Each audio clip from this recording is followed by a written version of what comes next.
I was 19 when my dad called me a parasite. My name's Caleb, and I'd just come back from my shift at a grocery warehouse, dead on my feet and stinking of freezer burn and cardboard. I still remember the sound of the garage door slamming shut behind me, like a cell door closing, and the look on my dad's face when I walked into the kitchen. Disgust, like he'd stepped in something foul. He didn't even say hi. He just flicked his eyes up from the bills spread across the counter and muttered, "Of course you're home already. You always slither back here like you've got nowhere better to be." That was a Tuesday. I remember because I had 2 more warehouse shifts that week and a midterm paper due for the one college class I was clinging on to. I wasn't the kind of kid who took things personally, not until that day, but something about the way he said slither stuck in my chest. I didn't say anything, just opened the fridge for a bottle of water. He scoffed loudly, like even that was too much. "You ever think about pitching in for groceries? Or do you just assume the food magically appears?" he barked. Then, as if he was correcting himself, he added, "Oh wait, you do pitch in. You eat it." I could have said a lot right then. I could have reminded him that I did pitch in, that I covered my own phone bill, paid rent when I could, worked 30-hour weeks on top of my school load, that I did my laundry, cleaned up after myself, and didn't drink or smoke or party like my older brother Ryan did back when he still lived with us. But I didn't say any of that. I just kept quiet. I always did. That's how it had been growing up. Dad talked, and the rest of us fell in line. My mom, Jill, was in the living room, pretending not to hear anything. She was good at that. She had a book open on her lap and her reading glasses perched on her nose, but she wasn't flipping pages. She just sat there like a statue, hoping if she didn't move, he'd forget she was there. That was her go-to move when Dad started up, disappear. And honestly, I didn't blame her. She'd been dealing with his moods for over 2 decades. I guess that's what made that day feel different. That heavy silence from her. It used to feel like neglect, but now it felt more like fear. Dad started pacing. "You're 20 in a few months, Caleb." 20. You think I was living off my parents at 20? I was working full-time, paying rent, planning a life. Not mooching around, pretending I was tired from lifting cereal boxes or whatever it is you do. I wanted to say, "You mean those cereal boxes that pay for your Netflix account?" But my tongue stayed locked behind my teeth. And then he said it. "You're a parasite." 3 words. Sharp and casual, like he was describing the weather.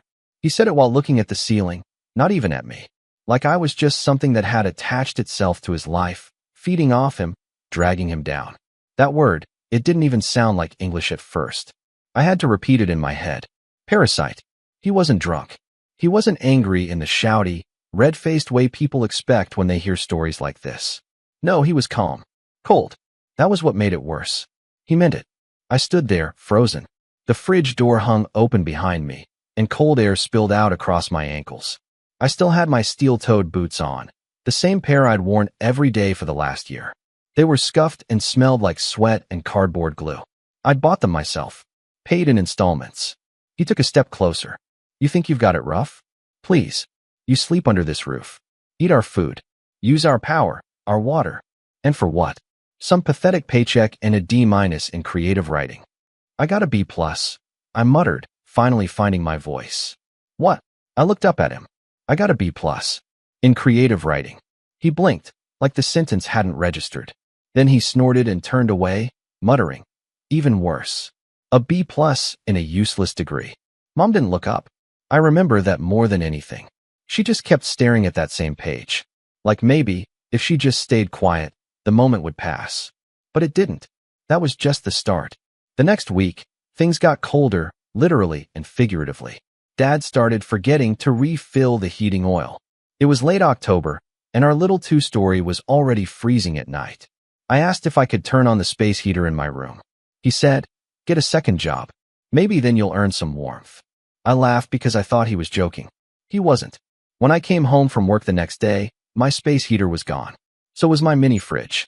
He'd taken both. "Too much strain on the power bill," he said. "You want to keep luxuries like that, get your own place." I didn't argue. Arguing never worked with him. If you pushed, he'd push back harder. His way or nothing.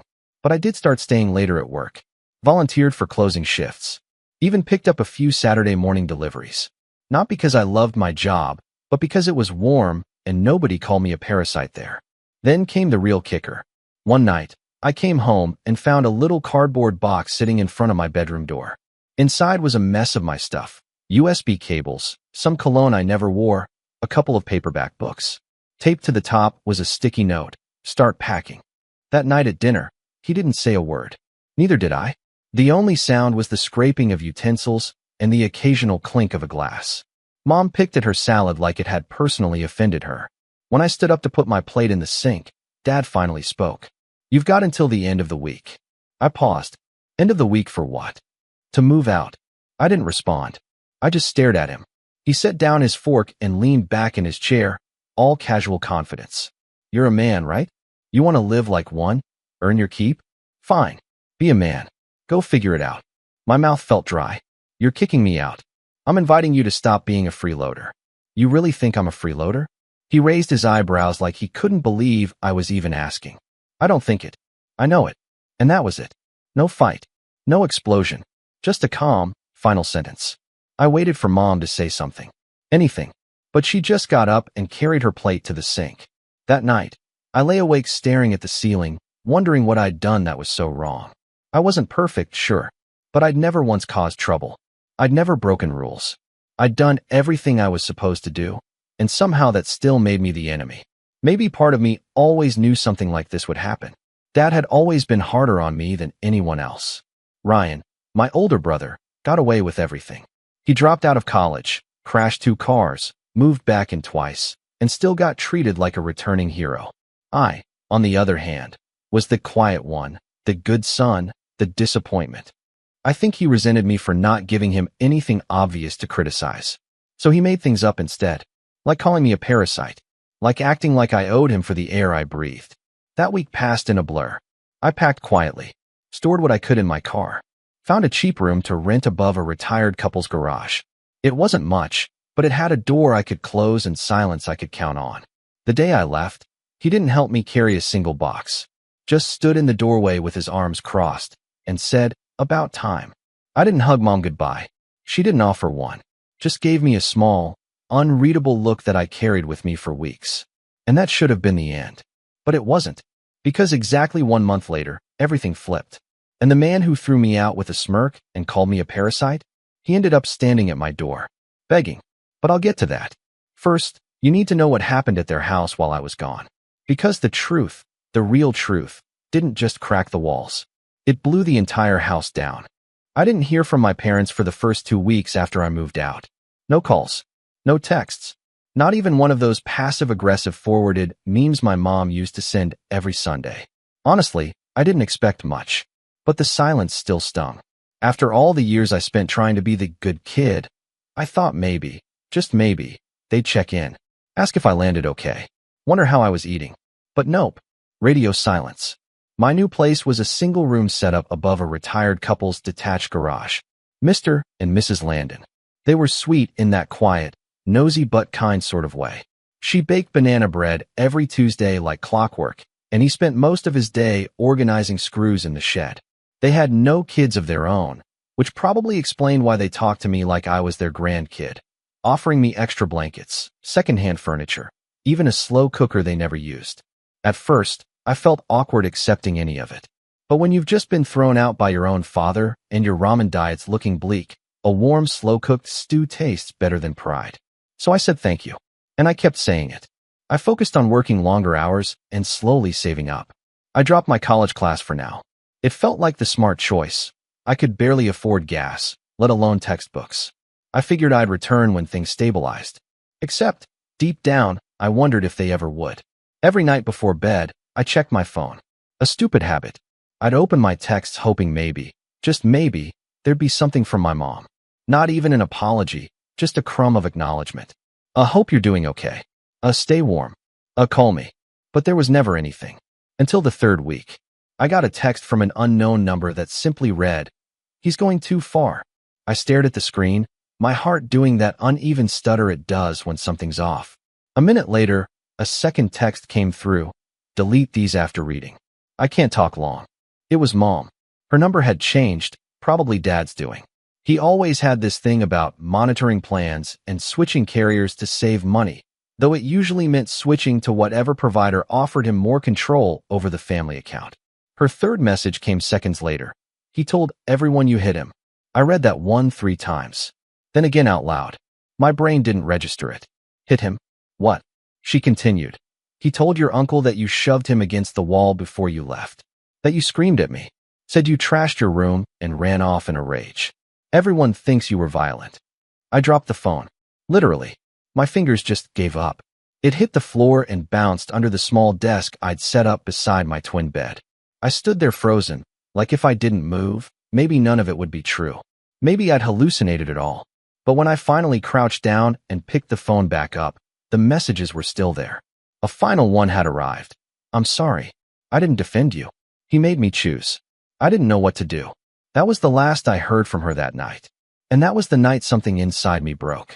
It wasn't the lie itself that hurt the most. It was knowing why he'd told it. Because for as long as I could remember, Dad lived off narratives. He twisted truth into whatever version made him look strongest. He never made mistakes. Never backed down. And if anyone ever challenged that illusion, he'd rewrite the story to suit him. So when people started asking why his youngest son, his good-for-nothing parasite, suddenly moved out with no explanation, he had 2 choices. Admit he'd thrown me out for no reason, or claim I was dangerous. Of course he picked the latter. Of course he told the story where he was the noble, concerned father who'd finally had to protect his wife from their ungrateful, volatile son. And Mom, she didn't correct him. That stung more than anything. I tried to brush it off at first. I told myself it didn't matter what people thought. Let them believe I was a monster. What did it change? I was out. I was free. I had my own key, my own mailbox, my own microwave. I was scraping by, sure, but it was mine. But then my aunt stopped responding to my texts. Then my cousin Jordan, who used to send me memes and random voice notes daily, unfollowed me on Instagram. Then I heard from a coworker that someone from church had told her my family had cut ties for safety reasons. It wasn't just a lie. It was a smear campaign. I was being erased. It all boiled over when I saw Ryan again. It was late November, a week before Thanksgiving. I was doing a grocery delivery run near the old neighborhood when I stopped for gas and saw him by the pump. Ryan looked the same as always. Designer jacket, hair gelled back, expensive sunglasses even though the sky was gray. He was leaning against his shiny black SUV like he was waiting for paparazzi to show up. He spotted me and gave this mocking little half smile. Well, if it isn't baby bro thought you disappeared. I kept it short. Just working. He nodded at the beat-up Civic I was driving. Living the dream, huh? I didn't rise to it. I just nodded. Something like that. Then he leaned closer, smirking. So, how's anger management going? I blinked. What? He laughed. Dad said you were getting help. Said you finally snapped. Told me you threw a lamp at Mom or something. That true? My jaw clenched so hard it hurt. He told you that? Yeah, man. Said he was scared for her. Said it was a last straw moment. I couldn't breathe for a second. You believed him? Ryan shrugged. Well, you did always have a temper. That did it. I stepped forward, just enough for him to flinch, and looked him square in the eye. You've known me your whole life. You've never seen me throw anything. Never seen me yell at Mom. Never seen me raise a hand to anyone. But you hear one lie from Dad, and that's it? You're sold. He hesitated. For a split second, I saw doubt in his eyes. But then it vanished. He rolled his shoulders back, scoffed, and said, Look, man, I'm just saying. If people are scared, there's probably a reason. I didn't say anything else. I just got in my car and drove off. My hands were shaking on the wheel. That was the moment. The moment I realized I wasn't just being pushed out. I was being replaced. The following Sunday, I made the mistake of checking Facebook. I barely used it anymore, but something compelled me to look. There it was. A photo Mom had posted. Their living room, decorated for Thanksgiving. Big table full of food. Candles lit. Fire roaring in the background. Ryan sitting in my old chair at the table. Caption, grateful for family. So lucky to have my boys. My boys. I wasn't even tagged. That post got dozens of comments. Beautiful family.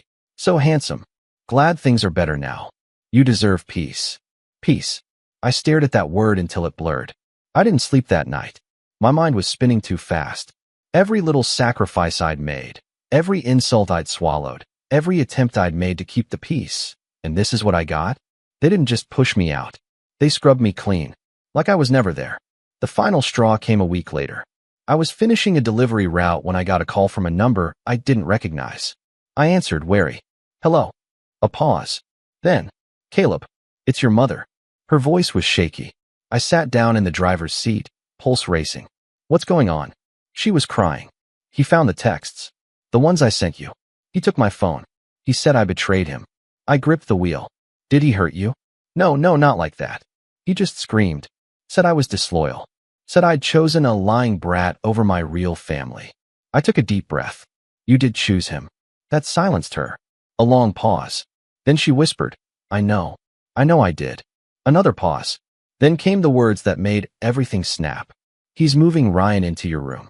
Said he's the only son worth having. My room. My desk. My books. My walls with the photos I never got back. Everything I left behind. Gone. Replaced. That was it. That was the breaking point. Because at that moment, I stopped mourning. And I started planning. I didn't know how yet. Didn't know when. But something inside me hardened. If they wanted me out of their lives so badly, fine. But I wasn't leaving quietly. And when the dust finally settled, they'd regret the day they called me a parasite. Especially my father. He had skeletons. And I knew exactly where he buried them. They say rock bottom has a trap door. I didn't believe that. Until the Tuesday I lost my job. It wasn't dramatic. No yelling. No scenes. Just a short conversation in the manager's office. The kind where they look at the floor the entire time and speak in gentle tones like they're putting a wounded dog down. Budget cuts, my manager said, wringing her hands. They're slashing part-timers. I fought for you, Caleb. Really. But corporate said. It's okay. I said, even though it wasn't. I get it. I packed up my locker in silence. No one offered to help. A couple coworkers gave me that awkward half-nod, half-smile as I passed them, pity disguised as politeness. And just like that, the one lifeline I had left snapped in my hands. When I got back to my little studio over the garage, I didn't cry. I didn't scream.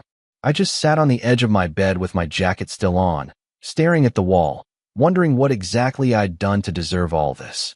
The Landons knocked later that evening, worried after seeing my car in the drive all day.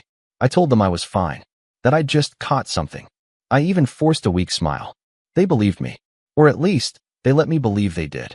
The next morning, I opened my bank account and stared at the numbers like they might change if I blinked hard enough. $132.47. Rent was due in 11 days. Rock bottom. And that's when something weird happened. I laughed. Not a happy laugh. One of those broken, wheezing, you've got to be kidding me laughs that bubbles up from a place so deep inside, you almost forget you can make that sound. Because honestly, what else was there to do? I had no money, no job, no family. I was 19 years old, scraping the bottom of a soup can with a fork because I didn't own a spoon. And for the first time in my life, no one was watching. No one to impress. No one to disappoint. No father looming over me. No brother smirking from the sidelines. No mom wringing her hands and telling me to just keep my head down. It was just me. Alone. And it should have felt terrifying. But instead, it felt kind of freeing. I didn't sleep that night. My brain wouldn't shut up. Thoughts ricocheted off each other like pinballs. Panic, plans, regrets, memories. I kept thinking about all the times I stayed quiet when I should have spoken up. All the energy I spent trying to earn approval from people who only ever saw me as a burden. All the pieces of myself I'd clipped away over the years just to fit into their version of who I was supposed to be. And what did I get for all of it? A cardboard box of my things and a lie that I was dangerous. Somewhere around 3 a.m., I made a decision. If no one else was going to believe in me, I'd do it myself. The first step was surviving. I hit every local job board I could find. Restaurants, gas stations, warehouses. Anything with a pulse and a paycheck. I walked to nearby shops and handed out my resume. I applied to jobs I was wildly underqualified for. I even tried selling some of my old stuff online, but no one wanted a used backpack with one strap or a half-broken laptop. I started doing odd gigs, helping the Landons with yard work, driving people to the airport through sketchy apps, assembling furniture for people who couldn't figure out IKEA. It wasn't glamorous, but it kept me busy. And slowly, money trickled in. $40 here. $25 there. One morning, I helped Mr. Landon clean out his shed and found a bunch of old computer parts. I offered to sell them online for him. He shrugged and said sure. They went for $180. I gave him $100. He refused to take it. Put it toward rent, he said, smiling. Call it your commission. I didn't know what to say. No one had ever done something like that for me before. Not without strings attached. That night, Mrs. Landon left a bag of groceries outside my door. No note. Just kindness. It made me cry, quietly, into my pillow where no one could hear. Weeks passed. Then months. December rolled in bitter and sharp. I shoveled driveways to earn cash. Picked up seasonal work at a garden center stringing lights for minimum wage. Spent New Year's alone with a microwave burrito and a YouTube countdown. But I was still standing. Barely, but standing. And then something strange started happening. People noticed me. Not my parents. Not my old friends. New people. Real people. There was this one customer at the garden center, a woman in her 30s named Carla, who came in 3 times in 2 weeks asking for help with her patio lighting. I was friendly, patient, offered tips. Turns out she was a local interior designer. You ever consider learning digital design? She asked casually. You've got an eye for layout. You think spatially. That's rare. I shrugged. I used to like writing. Thought about graphic stuff once, but she gave me her card. You should try it. Seriously. I tossed the card in my glove box. But a week later, I pulled it out. Just to look. And that's when it started. I borrowed an old Chromebook from the Landons and started watching free tutorials online. Graphic design, typography, layout. I downloaded open source software and tinkered late into the night. I joined online forums. I posted my first design for feedback and got roasted. But one guy messaged me and said, "Your instincts are good. Just keep going." So I did. I redesigned logos for fake companies, made poster mock-ups, created Instagram ads for imaginary products. Within 2 months, I had a small portfolio. And one night, on a whim, I posted a "will work for cheap" ad on a freelance site. Within a week, someone bit. A small coffee shop in Ohio needed a new menu designed. They paid me $75. I almost cried. I used half that money to buy better software.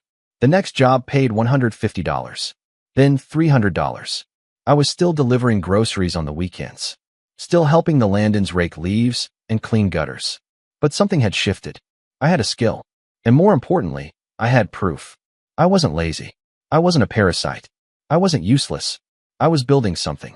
Slowly, painfully, but it was mine. Then came the day that changed everything.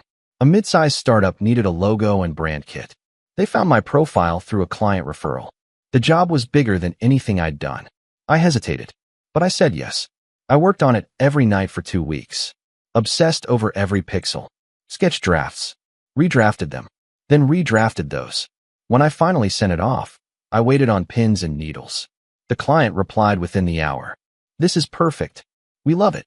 They paid $850. I stared at the number on the screen for almost a full minute before it sank in. I could do this. I was doing this. By the end of March, I had 4 repeat clients. One of them sent me a $200 holiday bonus, just for being reliable. I was making enough to pay rent on time, buy real groceries, and even treat myself to take out every now and then. I bought new clothes. Not flashy ones, just a proper winter coat and shoes that didn't leak. I finally replaced my cracked phone screen. I even got my old laptop repaired. And then, I did something I never thought I'd do. I applied for community college again. Part-time. Design courses this time. No more forcing myself into writing classes just to make my dad think I was doing something smart. This time, I was doing it for me. It's funny how you can rebuild your life in plain sight, and the people who tried to break you will never notice until it's too late. They didn't notice when I got my first freelance client. Didn't notice when I landed a 5-star rating on my profile. Didn't notice when I filed taxes for the first time as an independent contractor. But they did notice something else. Because while I was quietly climbing, their house was crumbling. And one spring afternoon, just as I was finishing a brand presentation for a new client, I got a knock on my door. Not a text. Not a call. A knock. When I opened it, I had to blink twice to believe it. It was him. My dad. Looking like someone had reached into his chest and yanked something out. His tie was crooked. His hair was grayer than I remembered. His voice, when he finally spoke, cracked in the middle like a floorboard under weight. "Caleb," he said, "can we talk?" I said nothing, just leaned against the frame. He swallowed. Hard. I need a place to stay, just for a little while. And that's when it all clicked. The texts, the posts, the absence. The truth must have finally come out. The perfect house of lies had finally collapsed. And now the man who once threw me out like garbage was standing on my doorstep, begging to come in. I looked him up and down, took a deep breath, and with a calm, steady voice, I said, "Sorry, this parasite's all booked up." But that's not where it ends. Because what he did, what they both did, was worse than even I realized.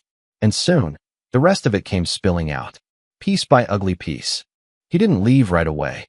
After I told him, "This parasite's all booked up," he just stood there on my porch like his knees had locked. For a second, I thought he might argue, maybe even throw a tantrum, the way he used to when something didn't go his way. But instead, he just looked at me with this hollow expression, like he didn't recognize me anymore. Good, because I wasn't the same kid he'd tossed out 4 months ago. I wasn't the quiet, obedient son who bit his tongue and folded into himself whenever his father raised his voice. I wasn't the invisible roommate they barely tolerated. I wasn't the family scapegoat who carried the weight of everyone else's dysfunction just to keep the peace. I was my own person now, and I had something he didn't. Peace of mind. I waited a few more seconds. He still didn't move. So I slowly closed the door, not slamming it, just easing it shut like I was putting an old book back on the shelf. Then I locked it. He didn't knock again. I stood there for a minute, hands braced on the wood, heart pounding like I'd just run a marathon. Not from fear, not even from adrenaline, from the power of it. The reversal. He had stood at my door and begged. The very man who once said I'd never make it on my own, who swore I was dead weight, who lied to my entire extended family about me throwing a lamp at my mother, was now out in the cold, asking me for shelter. And I gave him nothing. It felt like reclaiming a piece of my soul. But the high didn't last long, because later that night, as I lay awake staring at the cracked ceiling above my bed, questions started clawing at me. Why had he come to me? Why now? What had happened to them?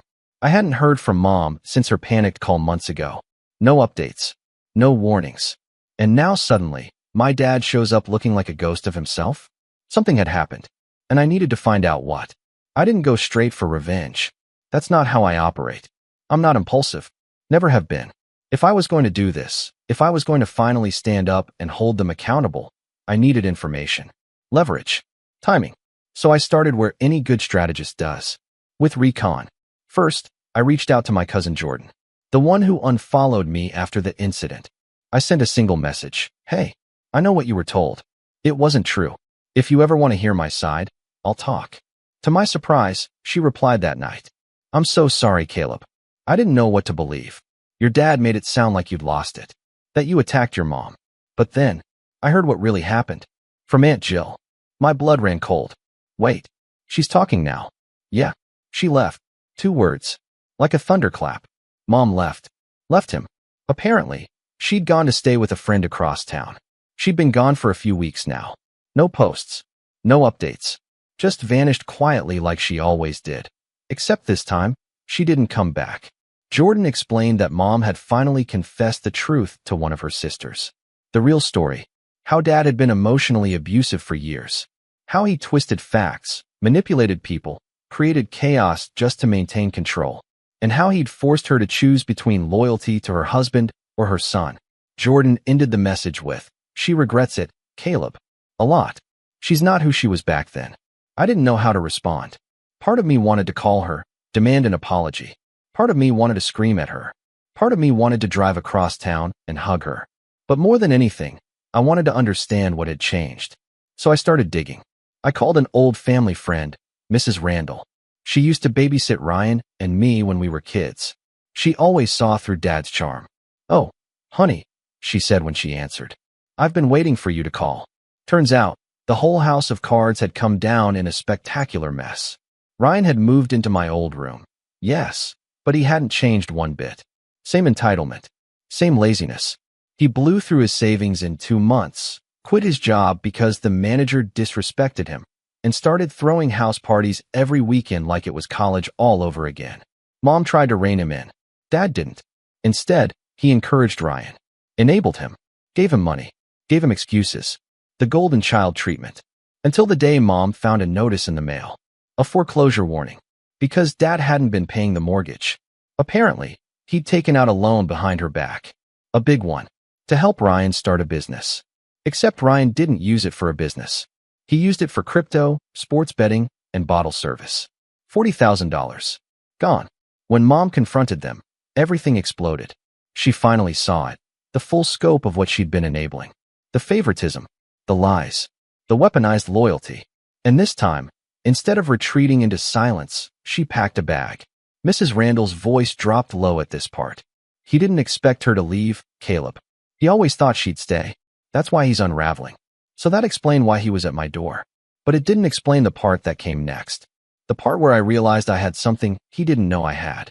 You see, a while back, maybe a year before I got kicked out, I stumbled onto something by accident.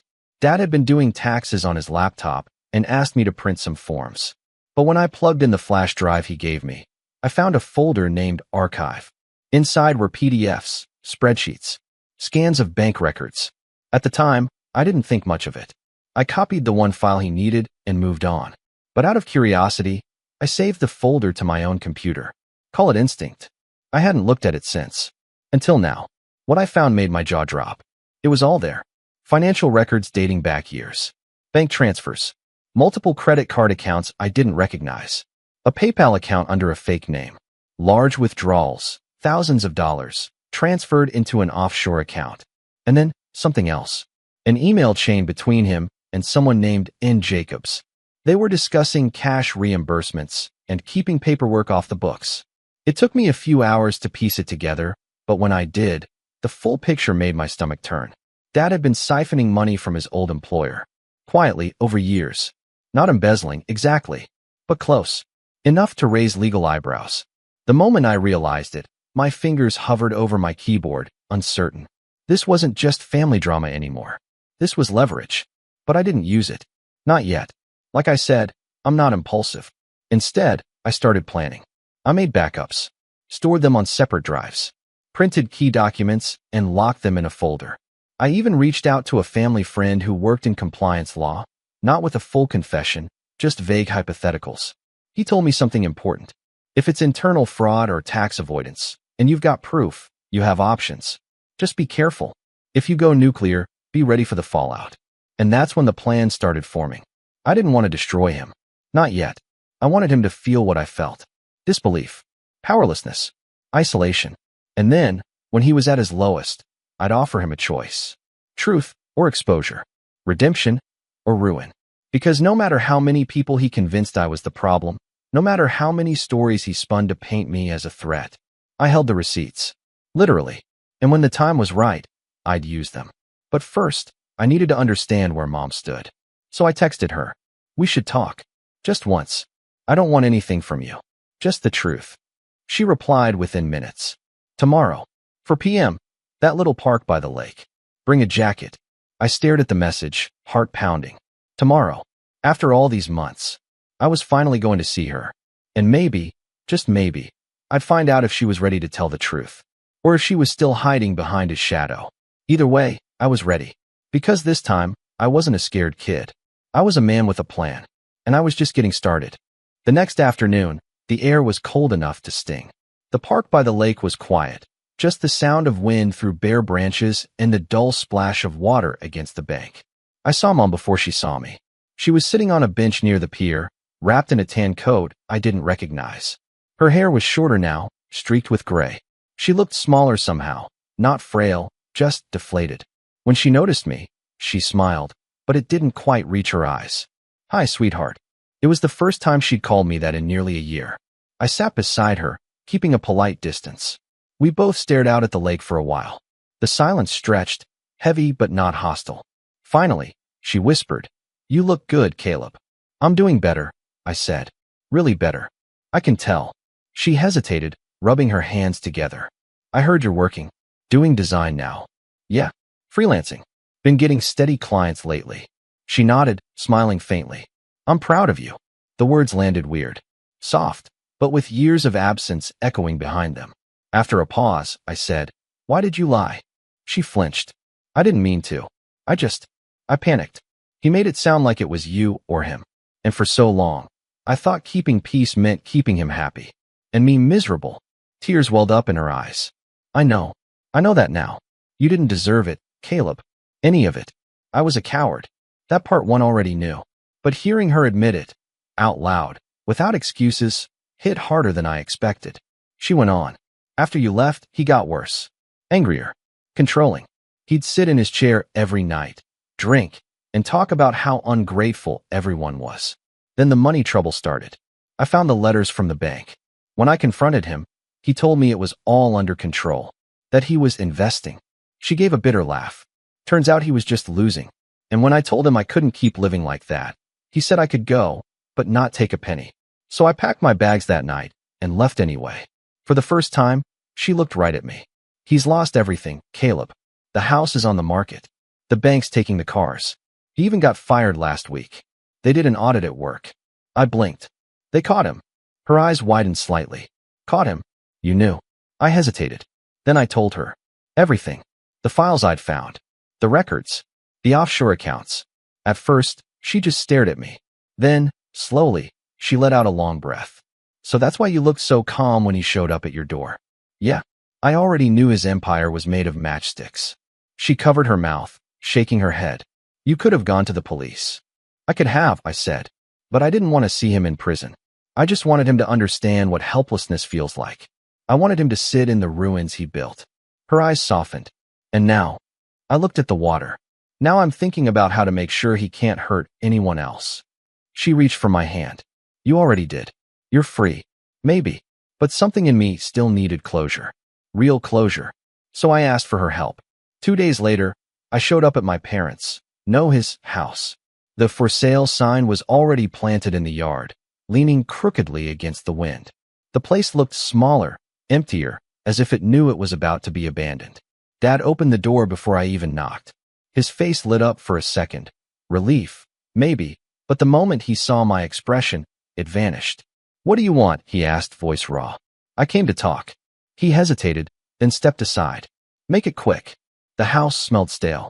Boxes were stacked along the hallway. The living room was stripped bare, the walls pale where pictures used to hang. It didn't feel like a home anymore. Just a shell. He slumped into the armchair, the same one he used to sit in while lecturing me. Well, say your piece. I sat across from him, calm, collected. I know about the money. He froze. The accounts, I continued. The transfers. The fake invoices. I found everything. A year ago. His eyes flicked toward me, narrow and sharp. What did you do with it? Nothing yet. I folded my hands. That's up to you. He barked a humorless laugh. So what? You're blackmailing me now? Great. Guess the apple didn't fall far after all. I'm not blackmailing you, I said quietly. I'm giving you a choice. He sneered. A choice? Yeah. You can come clean to the company yourself, admit what you did, pay what you can, and try to rebuild your life honestly. Or I can make a few calls, and they'll have everything. Every document. Every transaction. It'll be over by tomorrow. He leaned back, trying to smile, but his lips twitched. You think they'll believe you? You think anyone will take the word of some dropout? I already talked to them. That shut him up. They called me yesterday. I continued, keeping my tone even. Your company did their audit, but there were gaps. I filled them in. Sent them copies of the records. Told them I'd testify if needed. He went pale. I didn't send everything. I interrupted. Not yet. I gave them enough to investigate. The rest stays sealed. If you cooperate, you might get off with restitution and probation. If not, I shrugged. You'll lose more than your job. For a long moment, he just stared at me. His jaw clenched, unclenched. His hands trembled on the armrest. Then, in a voice barely above a whisper, he said, You've destroyed me. No, I said. You destroyed yourself. I just stopped cleaning up the mess. He didn't answer. He just stared past me, eyes unfocused, as if seeing the end of something he'd never thought could end. I stood up. The company will call you tomorrow. Cooperate, Dad. For once in your life, do the right thing. And then I left him there, alone in his empty house, the same way he'd left me. The fallout hit fast. Within a week, the audit expanded into a full investigation. His accounts were frozen. His former boss, the one he used to brag about golfing with, filed a formal complaint. The company released a statement about financial discrepancies under review. The small-town rumor mill exploded. For years, he'd been the guy everyone respected, the self-made man, the provider, the proud father. Now people whispered behind his back. Some even reached out to me, apologizing for believing the lies. Ryan? He vanished the second the money dried up. Moved in with some friend 2 towns over. Last I heard, he was trying to sell entrepreneurship courses online. As for mom, she started over. Got a job at a local library, rented a small apartment, and slowly began living for herself again. She and I met for coffee every Sunday. It wasn't perfect, too many ghosts between us, but it was a start. And me? My freelance work took off. The client I designed that startup logo for recommended me to another firm. And within months, I was juggling enough projects to turn it into a full-time business. I even upgraded from the garage apartment to a small studio downtown. The first night there, I sat on the floor eating takeout, looking out at the city lights through my one clean window. I thought about everything. The years of being belittled, the lies, the exile. And then I thought about the way my father looked when I walked out that door. Not angry, not furious, just small. The same way I'd felt once. Except I didn't need revenge anymore. Because I'd already won. Months later, I got a letter in the mail. Handwritten, shaky cursive. Caleb, I confessed. They're letting me repay what I took over time. I'm working part-time now, staying with an old coworker. I know you don't owe me anything, but I wanted to tell you, I was wrong about you. About everything. You're not a parasite. You're the only one who learned how to live. Dad, I read it once, folded it carefully, and slid it into a drawer. Not out of bitterness, but because I didn't need to reply. I'd already said everything that mattered when I closed that door months ago. I stepped out onto my balcony that evening, breathing in the cool spring air. The city hummed below, alive and indifferent. For the first time in a long time, I wasn't angry. I wasn't afraid. I wasn't trying to prove anything. I'd built a life from the ground up, one honest piece at a time. And when I finally whispered into the night, it wasn't a curse or a grudge, just a quiet truth. I'm free. If you've enjoyed my story, consider subscribing for more similar videos.